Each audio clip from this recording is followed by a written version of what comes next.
తెలంగాణ ప్రదేశ్ కాంగ్రెస్ పక్షాన Kamareddy BC declaration లో తీసుకున్న నిర్ణయం ప్రకారంగా ప్రభుత్వం ఏర్పడ్డ తర్వాత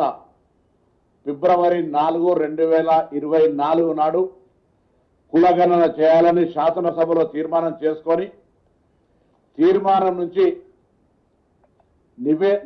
నిర్ణయం నుంచి నివేదిక వరకు మళ్ళీ 2025 ఫిబ్రవరి 4 నాటి వరకు చట్ట రూపంలో చట్టము 3, చట్టము 4 ద్వారా తెలంగాణ విద్యా ఉపాధి అవకాశాలతో పాటుగా స్థానిక సంస్థల్లో 42% ఇవ్వాలనే ఆలోచన ప్రకారంగా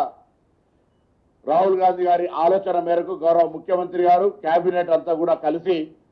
నిర్ణయం తీసుకుంది. ఆ నిర్ణయాన్ని గవర్నర్ గారు ఆమోదించి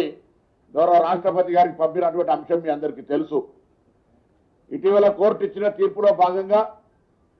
నెల రోజుల లోపల రిజర్వేషన్లు 90 రోజుల్లో ఎన్నికలు జరపాలనేటువంటి మాట ప్రకారంగా చారిత్రాత్మకంగా 19వ కేబినెట్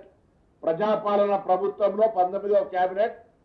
42% బీసీలకు రిజర్వేషన్ ఇవ్వాలి స్థానిక సంస్థల్లోని నిర్ణయం చేసిన విషయాన్ని ఒక బలహీన వర్గాల శాఖ మంత్రిగా ఈ ప్రభుత్వంలో తెలంగాణ బలహీన వర్గాల ప్రజలందరూ కూడా నా శుభాకాంక్షలు ప్రభుత్వ పక్షాన్ని తెలియజేస్తా ఉన్నాం. ఈ సందర్భంగా బిల్లులకు ఏ విధంగానైతే శాసనసభలో చట్టాల రూపం జరిగినాయో ఈ ఎన్నికలు కూడా సక్రమంగా జరగడానికి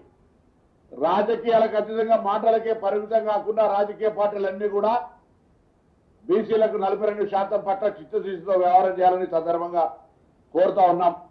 ఎందుకంటే ఇది చాలా కాలంగా ఉన్నటువంటి ఆకాంక్ష.